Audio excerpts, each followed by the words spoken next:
Good afternoon and welcome back to Solent Sports News. It's 3 o'clock and I'm Adarsh. Southampton FC are currently 18th on the Premier League table. They've won only one game since the start of the season. Their 3-2 loss to Fulham on Saturday shows the current state of the team. We have a reporter from Southern Daily Echo, Dan Sheldon, to give us a detailed insight. Hello Dan, if you could talk us through the game.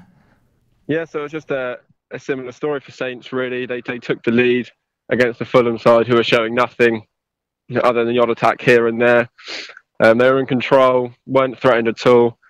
Then silly defending. Wesley Hoot was miles away from Alexander Mitrovic when he had to be tight. That allowed Fulham back into the game.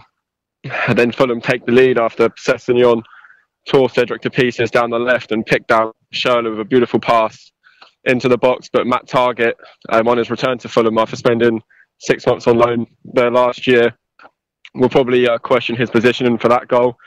And then Saints got back into the game with an excellent goal from Stuart Armstrong, who was easily Saints' best player in the match. He struggled since his arrival in the summer, but he seems to have got up to the Premier League demands now, and he scored a great goal to equalise. And then again, Saints threw away that position from at least a point when Wesley Hoot decided he'd try and work his way out of trouble in the corner of his own half. Andre Schürrle closed him down. He went for some Cruyff turn that was never going to happen. Got dispossessed. They put the ball into the box, and then Mitrovic was there to seal the deal, really, for Fulham. And it's again just similar story for Saints, throwing away a lead. There's a transfer window that's coming up in January. If you can just tell something about that. Well, yeah, the transfer window. Obviously Saints fans will be hoping that they invest come January, but my colleague Adam Leach interviewed the chairman Ralph Kruger a few weeks ago, and he actually outlined that there are no plans to spend any money in January. They're happy with the roster they've got, with the words he used. So in terms of January, I'm not sure whether any players will be coming in. According to the chairman, there won't be any additions, but Saints could definitely do with a couple.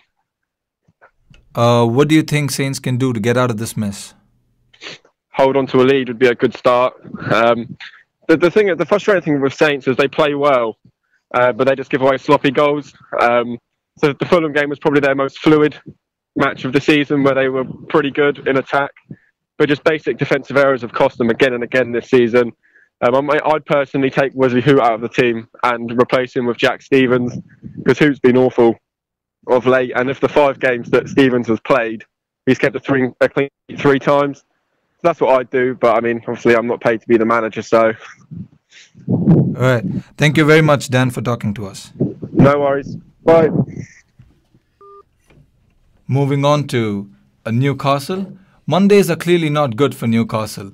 Their manager Rafa Benitez admits that he doesn't want his team to have another Monday night defeat when they take on Burnley later today. Newcastle have already lost 10 matches playing on a Monday, and they don't seem to have changed strategies to break this streak of losses. In terms of how we prepare the games, it's very similar. For us, you will play late, fine. So we have been playing late in the middle of the week for a while. So I think it's something that you have to be sure that the players, they will adapt, and that's it. Moving on to cricket. Cricket record books have another number to add today. The England team whitewashed Sri Lanka for the very first time on Lankan soil in test matches. Conditions suitable for spinners, England made full use of their slow bowlers. We have our reporter Lawrence with more information on that. Absolutely, Adarsh. England held their nerve to complete a first series whitewash in Sri Lanka with a tense 42-run victory in the third test in Colombo. Kusal Mendes hit a superb 86, Roshin Silva made a fine 65 to frustrate the tourists, but then Jack Leach ran out Kusal to seemingly restore their control. Moeen Ali struck twice to put England on the brink until a defiant last wicket stand of 58 from the hosts. But Leach, whose final figures of 4 for 72 are one of his finest, snared Suralanga Lakmal LBW to bowl out Sri Lanka for 284. England's 3-0 victory is the first time they've won every test in a series in Sri Lanka, and is only the third time, after India last year and Australia in 2004, that a touring side has beat the hosts by that scoreline. Thank you very much, Lawrence. That's all for now. I will be back in an hour. This is Adarsh for Solent Sports News.